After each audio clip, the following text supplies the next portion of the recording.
Next slide. So I know a few of us panelists are in Pennsylvania, a few of us panelists are here in Madison, Wisconsin. So I thought I would highlight where we are in the map for anyone who's not familiar. And you can see the Digestive Health Center where I work in the lower right-hand corner. It's adults only, so I do work with adult gastrointestinal disorders as well as liver and biliary conditions. And just a fun fact about Madison is we're on an isthmus. We're one of only 2 US cities between 2 big bodies of water or ice, depending on the season. So next slide, please. Today I'm going to cover a variety of topics relating to nutrition and chronic liver disease. We're going to look at some of the basic nutrition functions of the liver and then how that is impacted by chronic liver disease, including the effect on vitamins and minerals and needing to test for those. And then at the end, we'll spend a little bit of time reviewing medical nutrition therapy, which would help patients to address their particular symptoms of chronic liver disease that could be impacting their ability to maintain a good nutrition status. Next slide. So there aren't many nutrition compounds that bypass the liver. I think fiber is really the only nutrition factor that doesn't make it there. And so the liver is really paramount in terms of processing our macronutrients, which would include carbohydrates, fats, and protein, as well as our micronutrients, which is fancy terms for vitamins and minerals. And so after you eat a meal and it's digested and absorbed through the lining of your intestines, passing into the bloodstream, it meets with the liver. And so when the liver is impacted, then nutrition status is at risk.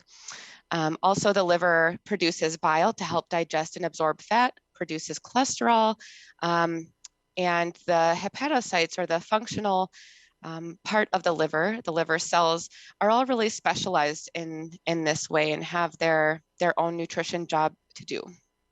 Next slide.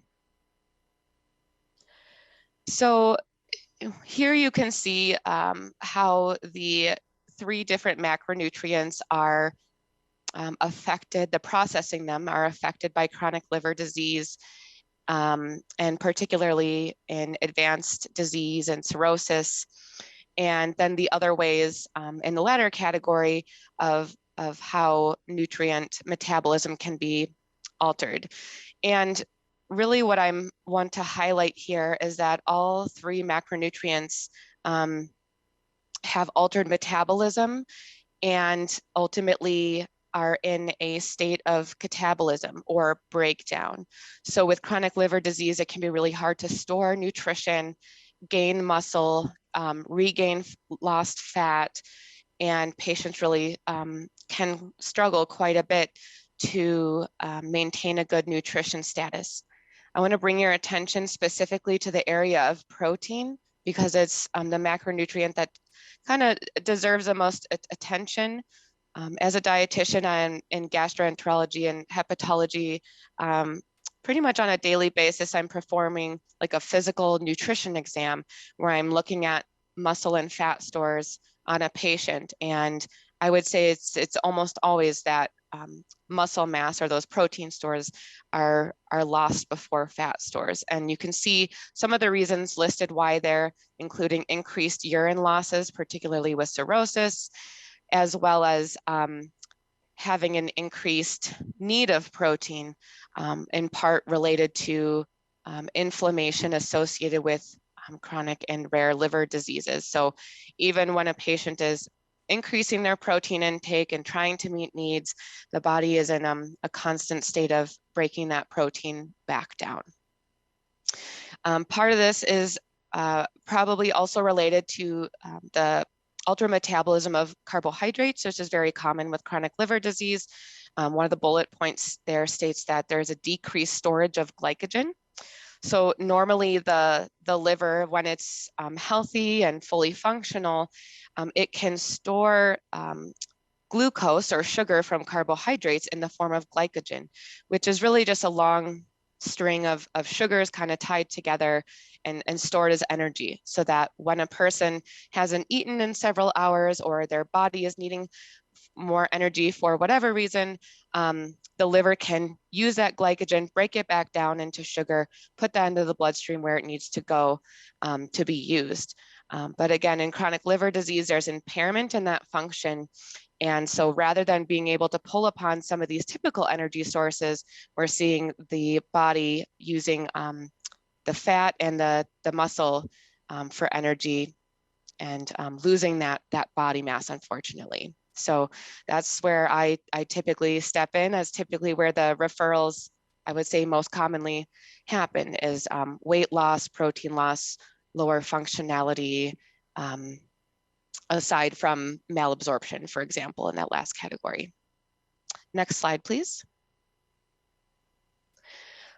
So patients with rare liver disease and cirrhosis also are at risk for deficiency of vitamins and minerals. And I did list the more common associated deficiencies in that picture of the liver up there in the top right area of the slide. And so there are quite a few. If you do have a symptom or sign of deficiency, or if you've been reading about impaired absorption of nutrition with chronic liver disease and you're curious about getting your levels checked, we recommend that you speak with your physician and dietitian team first. It's really important to confirm that there is a deficiency.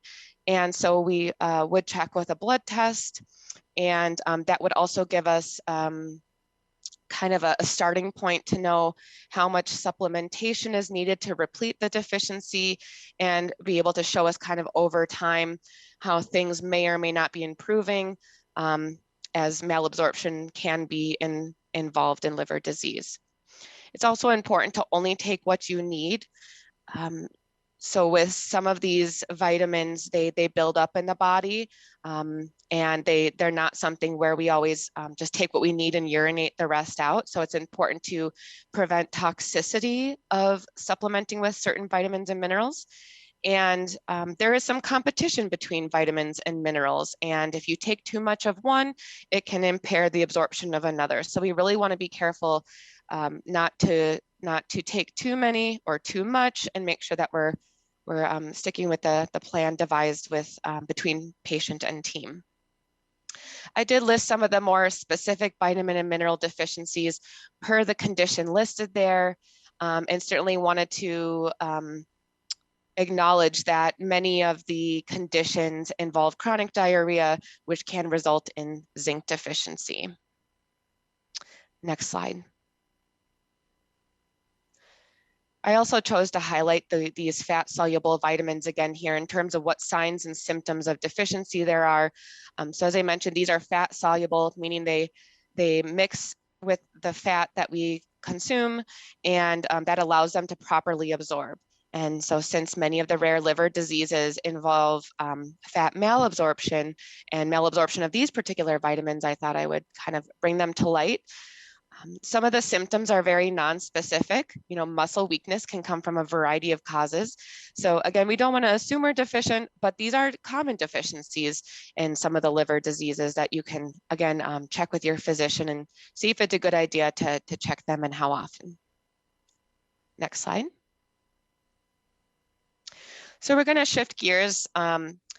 So from some of the interplay of nutrition and liver disease pathophysiology into the food choices, the diet, you know, what should we be eating with chronic liver disease?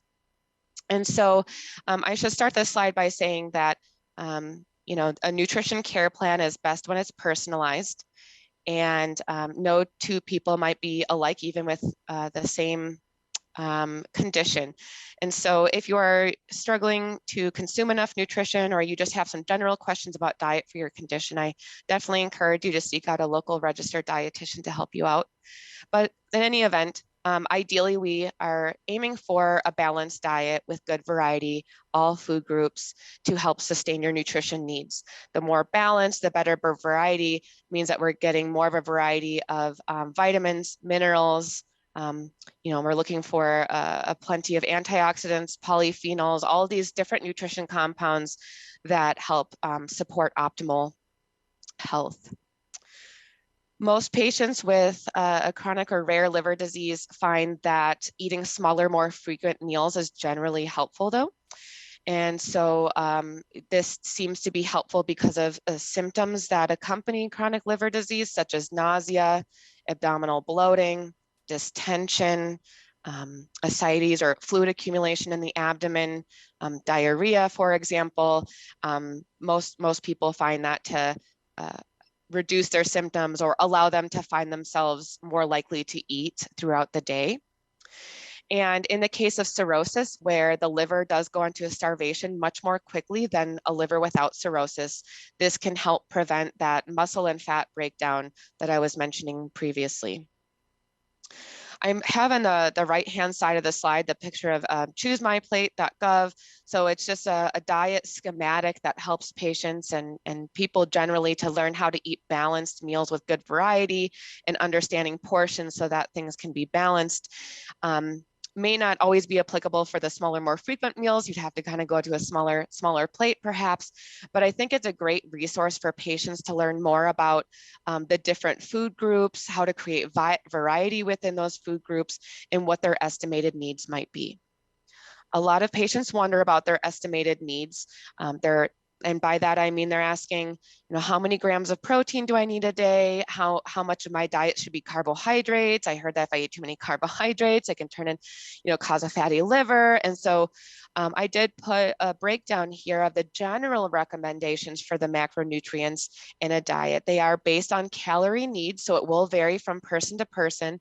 And the distribution can also vary from one liver disease to the next. For example, patients with cirrhosis are going to tend to need a higher percentage of their calories from protein, whereas a patient with cholestatic liver disease may be on a lower fat diet, or the rare liver disease that was just spoken about in the last presentation, LAL, looking at a lower fat diet that may be adjusted based on the patient. Next slide.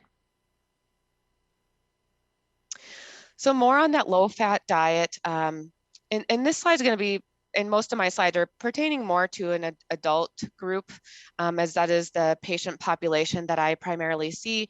But here the low fat diet is elucidated a little bit more, some of the rare liver conditions where a low fat diet may be recommended. And what it is for adults is 50 grams of fat per day, or around there. And that's going to be spread throughout the day. So if someone is having 5 small meals, we're looking at about 10 grams of fat per meal. And that's something that a dietitian can absolutely help with. We do want to prioritize healthy fats and trying to keep this, heart healthy, increase antioxidants and anti-inflammatory components in the diet. And those types of fats are listed there as MUFAs and PUFAs, which stands for monounsaturated fatty acids and polyunsaturated fatty acids. These are as opposed to saturated fats and trans fats. Next slide. So when the chronic liver condition advances to cirrhosis or scarring of the liver that is irreversible, that changes nutrition recommendations into a place where we want to prevent malnutrition, as that is very common with cirrhosis. You can see some of those recommendations here. Again, those small frequent meals and snacks show up there. Eating about every 2 to 3 hours, because that is when the liver is going to start calling upon other organs to provide energy. Whereas in a non-cirrhotic liver, that's not happening until about 14 hours. High protein diet is recommended, limiting sodium to reduce fluid accumulation on the abdomen and improve esophageal varices. And there may be a fluid limit recommended by your physician that you could possibly need to follow there. Next slide. So I wanted to just address liver health and supplements. It's quite a large subtopic to take on in a short segment here, but I wanted to drive home a couple of points, being that, supplements aren't recommended like prescription drugs are. So we want you to be very careful with what you're choosing, and always running an idea about a nutrition supplement by your medical team before starting. There could be medication interactions, side effects, risks of toxicity, and so on and so forth. What is good for one is not always good for another as well. This was something that was mentioned in, by some of the participants of the prior liver presentation I did a couple months ago. And I think that's a really good point to bring back, that again, just like a diet should be individualized, so is a medication and supplement regimen. But in the chart there, I listed a couple of the compounds, nutritional compounds of interest. And still to this time, you know, there is some lacking evidence in most of these. It's really, really difficult to study nutrition and isolate one compound and see how that would affect chronic liver disease. So I don't think we're quite there yet with any kind of miracle supplement, but certainly it's interesting and a growing area. Next slide. So lastly, just kind of finishing up my presentation with some medical nutrition therapy tips for particular digestive complaints associated with these rare liver diseases. One of those being nausea and vomiting.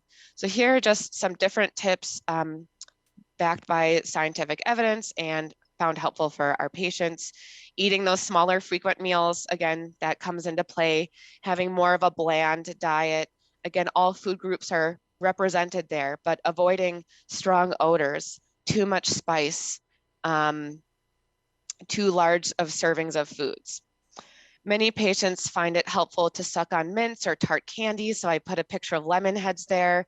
Root beer barrels are another example, but these types of candies certainly seem to help. For patients with vomiting, an oral rehydration solution could be considered. You'll see in the upper right-hand corner, Drip Drop is an example of that. Again, you'd want to run that by your doctor to make sure that it's within your sodium limit if you have one, but those can help keep a patient hydrated better than water alone. And then ginger. Ginger is something I commonly use in my practice between ginger cheese, tea, chews like Gingins, or even encapsulated if you don't prefer the taste of ginger. Nature's Way ginger root is a good example, 500 milligrams of powdered ginger per capsule taken 20 to 30 minutes before eating. Next slide. Abdominal pain is represented here. Again, some additional ideas, smaller meals, more soft and liquid foods to reduce digestive action that could contribute to abdominal pain. The nutrition shakes listed here, I chose particularly because they're high in protein and low in fermentable ingredients, meaning that they don't cause a lot of bloating, which could contribute to further pain. If pain is from ascites, reducing sodium intake to at least less than 2,000 milligrams per day. Next slide. And with diarrhea or loose stools, I have a list of some stool thickening foods, as well as psyllium powder can be beneficial as well. Being careful about stimulants like coffee, caffeinated tea. Hot beverages in general stimulate digestion, so may provoke or worsen diarrhea, especially ones with a lot of sugar. So thinking hot chocolate or peppermint mocha, 'tis the season, right? So we have to be careful of those kinds of things if they're bothersome. Sugar alcohols can be difficult to tolerate, found in like sugar-free candies, beverages, etc. So just some ideas to give you to start with, but certainly, again, should be personalized, and a dietitian can be great help for that. Next slide. All right, so just a final slide, tooting the horn for the dietitian. Just some of the roles a dietitian can help with for any nutrition needs you have, and certainly for chronic liver disease. I have a link at the very bottom of the slide where you can look for a local dietitian. And so open to questions at this time.